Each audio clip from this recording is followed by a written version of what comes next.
sebagai advokat hanya menunggu arahan dari klien. Jadi pada saat Pak Jokowi menyatakan dimaafkan, maka kami akan proses.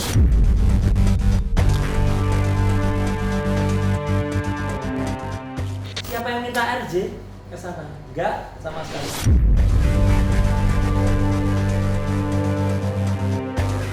Abraham Samad terungkap suaranya.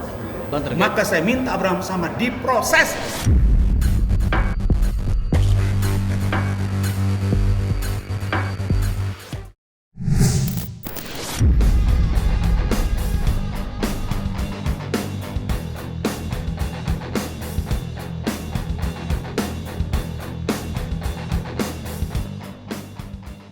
Setahun sudah kasus fitnah dan pencemaran nama baik terkait tudingan ijazah palsu yang dilaporkan mantan Presiden Joko Widodo alias Jokowi terhadap Roy Suryo CS bergulir di penyidik Polda Metro Jaya. Namun sampai kini belum ada tanda-tanda kasus tersebut akan selesai dalam waktu dekat. Sebaliknya, makin panas yang membuat publik terasa gerah.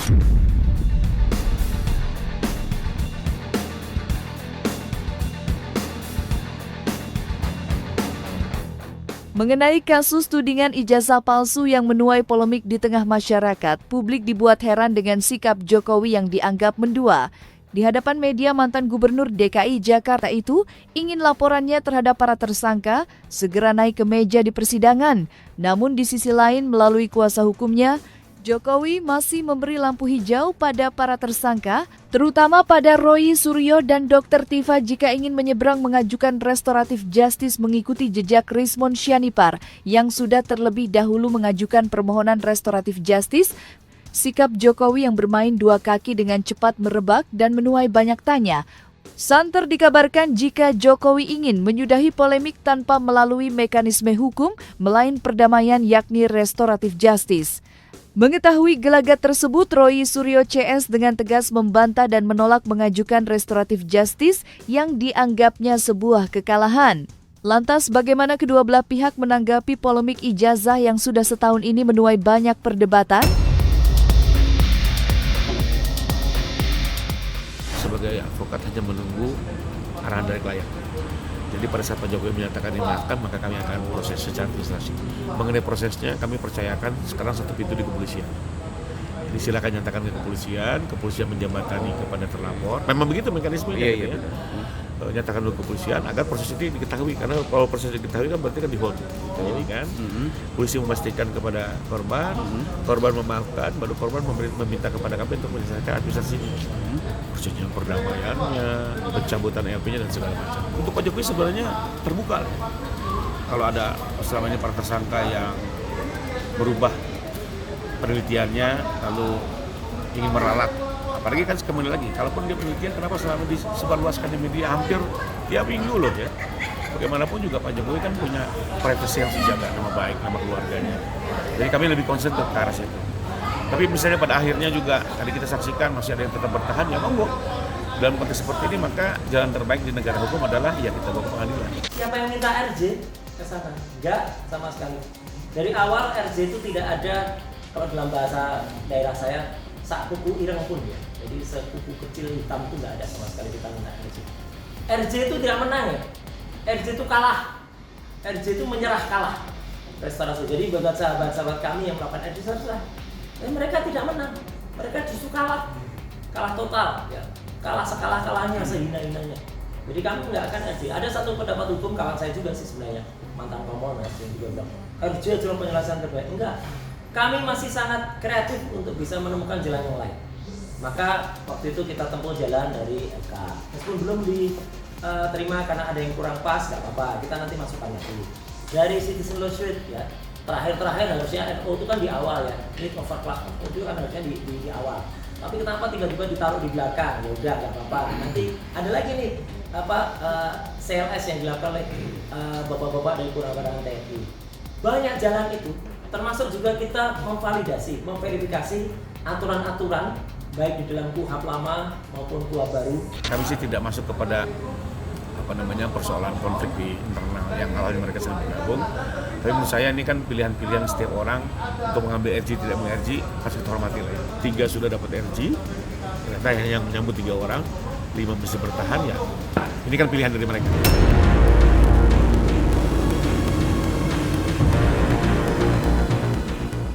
Perdebatan antara kubu Jokowi dengan Roy Suryo kerap menghiasi layar kaca dan ruang publik tidak terkecuali di media sosial dan pojok warung kopi.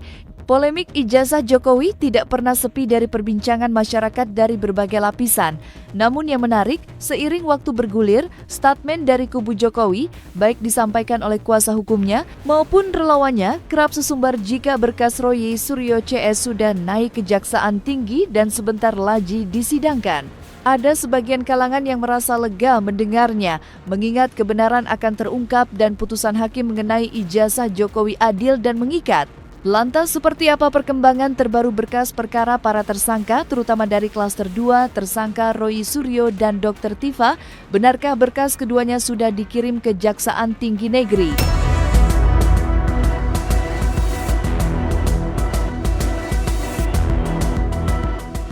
Petunjuk itu dalam perkara-perkara itu yang cukup rumit, apalagi misalnya kalau di tingkat kepolisian juga padat perkara ya, karena nggak mungkin 14 hari gitu. Dan nggak mungkin juga hanya gara-gara 14 hari lalu perkara ini di-drop.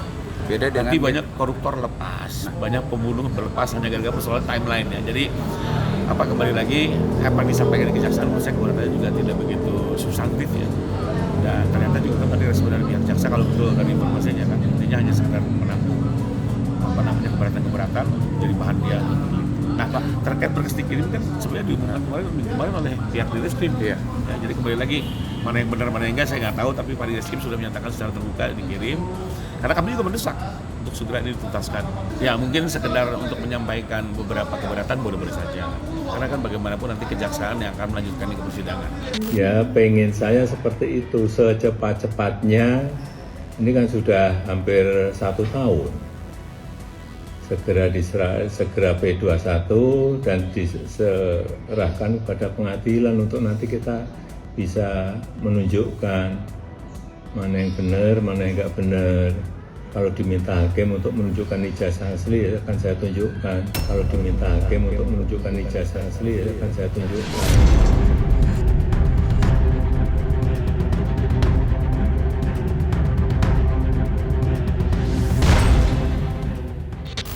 Baik SD, SMP, SMA, S1, semuanya akan saya tunjukkan. Iya, forumnya jelas. Forum hukumnya ada di pengadilan. Mungkin minggu depan sudah ada penahanan kayaknya. Informasi A1. Oh iya dong. Jadi kan kalau sudah penahanan kan ada penahanan lagi kan dari kejaksaan dulu kan. Terus itu lagi kan. Karena saya ingin, hari ini kan saksi terakhir ya. Saksi ahli mereka kan. Terakhir tuh. Berarti kan sudah tidak ada lagi saksi ahli atau ada charge yang lain kan. Ya udah. Sekarang Roy Suryo dilaporkan. Gitu. Ya kan? Jadi lucu deh ini. Mungkin buat saya, gelar tikar, minum kopi, makan kacang goreng, kita melihat seperti apa. Kalau Pak Jokowi sebenarnya kembali lagi dari awal, beliau bikin LP ini nggak ada kaitan buat memenjarakan siapa ini. Iya. Dia ingin soal ini kepastian, soal keaslian ijazah ini terdapat legitimasinya dari sesuatu otoritas pengadilan karena memang ini negara hukum. Iya. Agar apa isunya selesai. Ya. Kita juga nggak mau misalnya tunjukkan selesai berhenti. Lalu nanti ada kelompok lain ribut 4 tahun lagi gimana? Pertanyaan kan nggak selesai gitu loh ya. Nanti ini akan jadi isu yang terus kembali lagi muncul dan ruang publik akan terus digaduhkan. Kita semua sama-sama lelah. Jadi dibawa ke pengadilan sebenarnya tidak lain agar ini clean selesai.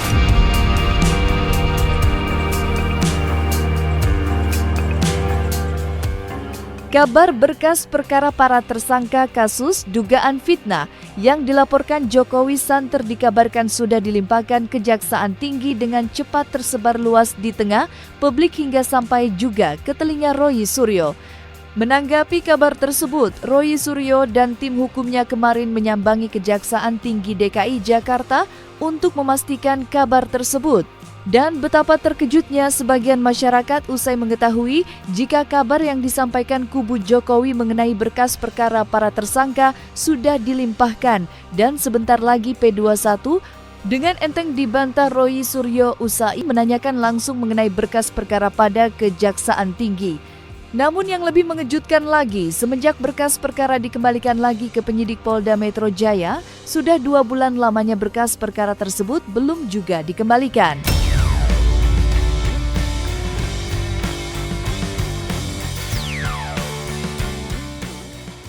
saya buktikan kan hari ini ada seorang yang bohong lagi tuh.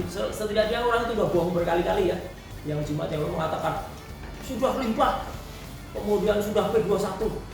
Loh, P21 yang berkehendak melakukan P2 yang berwenang melakukan P21 saja tadi mengatakan kami belum menerima berkasnya. Kok yang sana sudah memastikan P21 itu gimana? Jadi artinya kita itu menerapkan hukum itu dengan benar. Kita sangat hormati dan kita sangat apresiasi pihak Kejaksaan Tinggi DKI yang sudi menerima tim dari kami, ada 5 orang tadi kuasa hukum dari kami yang datang dan berkonsultasi dengan sangat baik. Dan inti yang diperoleh itu tadi sampai dengan detik tadi, ya artinya itu sudah hari Selasa. Padahal kita dengar semua kan minggu lalu hari Jumat ada yang itu sudah belum, wow sudah P21 lagi. Sebentar lagi akhir April. Sebentar lagi kan. Itu kalau orang ditranslasikan otaknya kayak gitu, ya. Sama di translasi yang di lokasi. Enggak ya sama sekali enggak. Jadi kita hormat, kita mengapresiasi langkah dari Kejaksaan Tinggi dan tadi juga beliau mengapresiasi langkah kita di dalam mengajukan keberatan yang ada karena ini sesuai dengan undang-undang. Undang-undangnya begitu ya. Jadi kalau ada sekian hari itu terima sekian hari itu harus nanti balik lagi harus terbit SPDP baru atau tidak atau ditolak atau nanti P19 mati istilahnya atau berhenti di situ, ya itulah hukumnya begitu ya. Jadi sekali lagi langkah dari tim kuasa hukum Troya hari ini ya dan juga sudah atas sepengetahuan juga dari tim kuasa hukum saya di tim yang lain ya, ini sesuai dengan apa yang ada. Kami tetap ingin membuktikan kepalsuan 99% ijazahnya Jokowi itu clear ya. Tidak ada yang namanya Roy Suryo, Dr. Tiva, Rizal Fadila, Rosana Fendi dan Kurnia Triwani nyerah meminta pembukaan. Enggak, ini demi hukum. Jadi kalau perkara ini harus berhenti demi hukum. Ya nggak mungkin lah, ya semua tersangka ingin perkaranya berhenti. Itu wajar lah ya, semua tersangka ya dalam perkara apapun. Tapi kan tidak seperti itu. Sepanjang kami dari pihak korban ingin ini diluruskan dan sebenarnya juga kan nggak konsisten. Kalau ingin mereka berhenti berarti kan nggak teruji apakah ijazahnya asli atau palsu. Justru sebaiknya adalah dibawa ke persidangan. Mereka masih bisa juga mengajukan bukti mereka yang ini. Kami juga mengajukan, nanti biar pengadilan menilai. Termasuk publik juga bisa menilai, teman-teman media bisa menilai kan. Kita semua juga punya common sense lah, punya logika, punya hati nurani. Nanti biarlah hakim sebagai otoritas yang bisa mengambil keputusan akhirnya bisa menetapkan apakah soal ijazah ini memang clear ya. Dan ini bisa paling tidak menyelesaikan lah, ini kan 2 tahun juga gitu ya. Mudah-mudahan dengan dibawa ke pengadilan kita mulai beralih, tidak lagi terjadi peradilan di media ya, tapi kepada forum yang sebenarnya dan nanti juga media masih bisa menilai.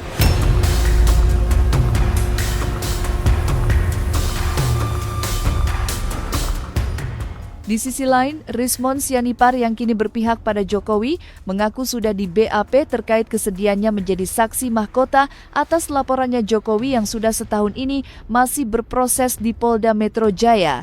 Meski belum diketahui pasti kapan sidang akan digelar, mengingat berkas perkara para tersangka belum dilimpahkan Kejaksaan Tinggi, Rismon sudah terlebih dahulu menunaikan tugasnya, yakni mengingatkan mantan koleganya, Roy Suryo, agar insiaf dan meminta maaf pada Jokowi jika enggan dibuat malu di persidangan yang ia sendiri tidak tahu kapan akan digelar. Perseteruan Rismon dengan Roy Suryo menjadi babak baru yang menandai polemik dugaan ijazah palsu Jokowi telah menyeret banyak pihak ke pusaran kasus yang terus meluas. Bahkan bukan tidak mungkin akan menyeret banyak pihak lain saling berhadapan sebagaimana perselisihan Rismon dengan Roy Suryo dan Dr. Tiva yang sedang panas-panasnya.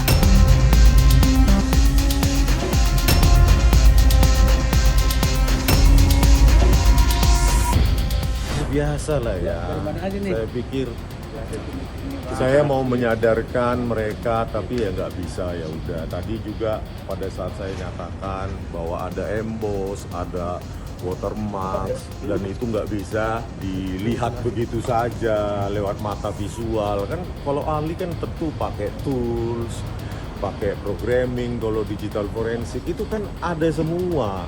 Tapi itu tetap aja dibantah, nggak ada. Jadi gimana kita? Ya, bahwa tadi katanya ada telematika, cobalah kalian lihat. Nggak ada telematikanya sama sekali. Dan seperti dibilang Bang Rifai, ya nanti lawannya bukan saya. Bahkan lawannya jauh lebih berat dari saya. Ada ahli-ahli di universitas terkenal. Ya kan? Jadi jangan kalau argumentasi tadi Rismon, memangnya itu bisa dipakai di persidangan. Kan? Harusnya di situ ditunjukkan keahlian telematikanya yang luar biasa sehingga bahwa benar itu kajian dari keilmiahan gitu loh. Karena nanti di persidangan lawannya bukan saya ternyata. Ahli-ahli ada berapa ya Bang? Ada 5. Ada 5 ahli digital image processing, digital forensik. Ya lawanlah itu. Saya itu nobody. Ya. Kalau dibandingkan pakar-pakar nanti yang akan dihadirkan. Lawannya Roy Suryo dan Dr. Tifa itu. Ngapain mereka sibuk ngorek-ngorek tentang saya padahal di hadapan dia nanti raksasa ahli dengan segala macam penelitiannya. Ya itu aja dihadapi. Ya. Saya mencoba untuk menyadarkan, minta maaf. Itu pun kalau dikasih. Kalau nggak dikasih, ya nasibmu bro. Aduh sebenarnya begini. Yang bisa menyadarkan Roy Suryo adalah pihak mereka. Pengacara-pengacara itu kasih aja. Benar nggak ada emboss, benar nggak ada watermark. Ke ahli yang independen kasih. Jangan hanya percaya tadi seperti dibilang Gopur. Kami percaya penelitian 99,9%. Percaya kok satu orang. Penelitian itu bisa direkonstruksi oleh siapapun, diuji coba oleh siapapun. Ya uji coba penelitian lain baru. Bukan hanya sekedar percaya, tetapi benar-benar ilmiah. Tapi kalau hanya sekedar mulut Roy Suryo dipercayain, itu bukan ilmiah. Tapi itu jadi agama, ideologi jadinya asal percaya. Dan kami menyatakan, kami siap bersaksi. Mungkin nanti sebagai, kalau saya dengar akan tetap diajukan sebagai saksi ya, untuk menjelaskan ya itu kembali lagi. Sebenarnya kan kembali kepada kebutuhan jaksa, apakah diperlukan tidaknya ya.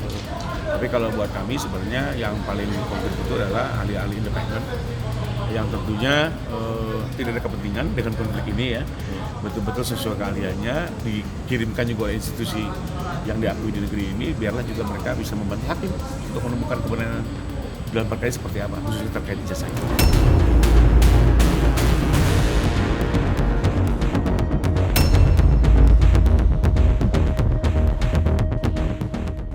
Dugaan akan banyak pihak yang terseret ke dalam pusaran kasus ijazah Jokowi kembali tampak saat praktisi hukum Razman Arif Nasution mendesak polisi memeriksa mantan Ketua Komisi Pemberantas Korupsi Abraham Samad.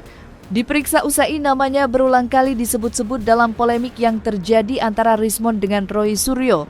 Munculnya nama Abraham Samad sebenarnya bukan hal baru, mengingat pada awal pemeriksaan atas laporan yang dibuat Jokowi, mantan orang nomor 1 di KPK itu santer diberitakan menjadi salah satu tokoh yang akan terseret.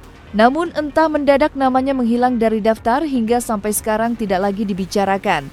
Menanggapi munculnya nama Abraham Samad lantas, apa yang membuat Razman mencium kecurigaan adanya tokoh di balik kasus ijazah palsu yang digerakkan Roy Suryo?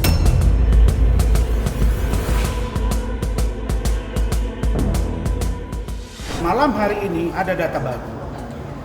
Ada sebutan Abraham Samad. Saya minta agar polisi dapat memperdalam dan mengembangkan pemeriksaan. Apakah benar saudara Abraham Samad terlibat di kasus ini atau ada faktor lain? Itu pengakuan dari seorang Rismon yang tidak boleh kita anggap enteng. Bahwa Gofur, bahwa Khozinuddin, bahwa Rismon protes. Rismon protes kepada mereka dan mereka meminta maaf kepada Rismon terhadap perkataan mereka yang tidak mempermasalahkan kliennya masuk penjara 100 tahun.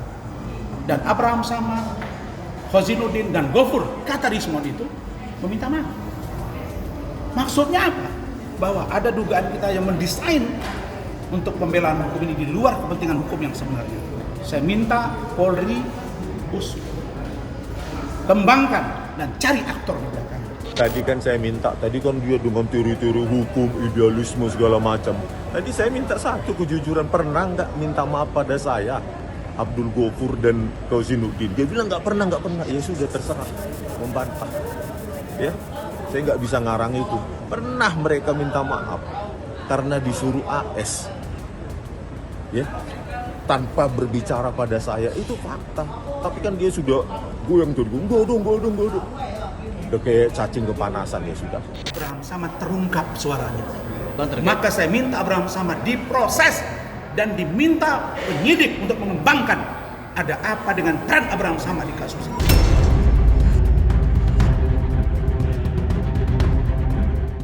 Perlawanan demi perlawanan terus dilakukan Roy Suryo untuk menghentikan kasus ijazah Jokowi yang menjeratnya sebagai tersangka.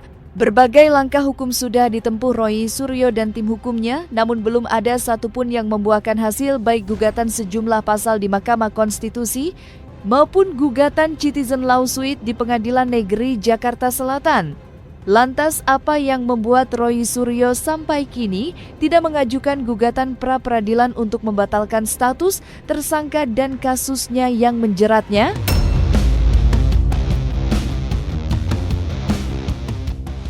Kenapa tidak kami melakukan praper ya atau pra-peradilan? Praper itu hanya salah satu langkah dan praper itu pilihan ya, tidak mesti harus praper.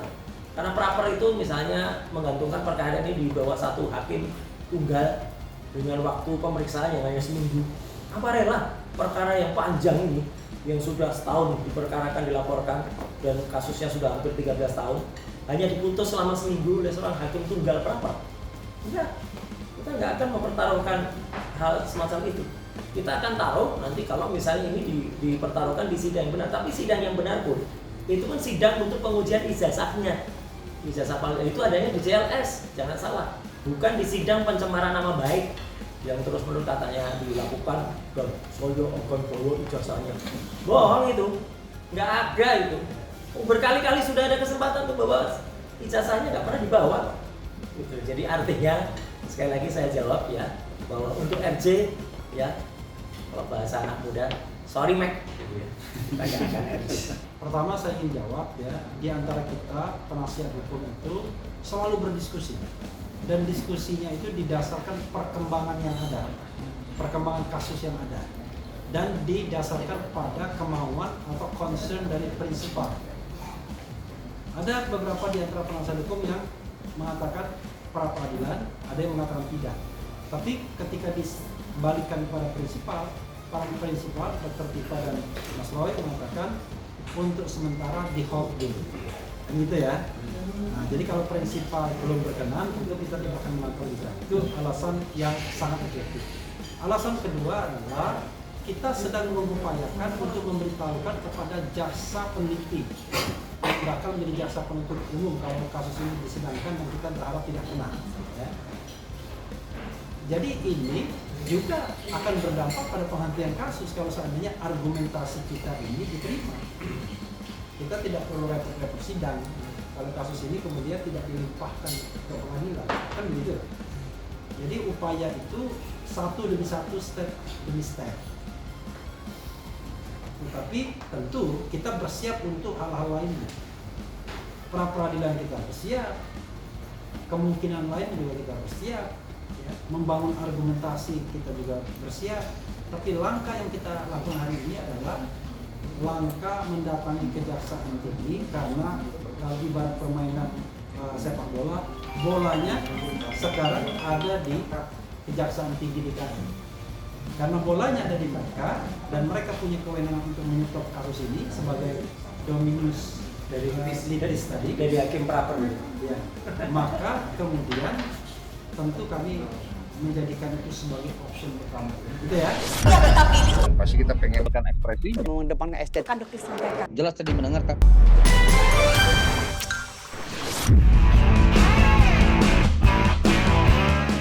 Nah, selesai sudah Cumi Lovers. Jangan lupa untuk like, subscribe, dan juga share channel YouTube Cumi Cumi.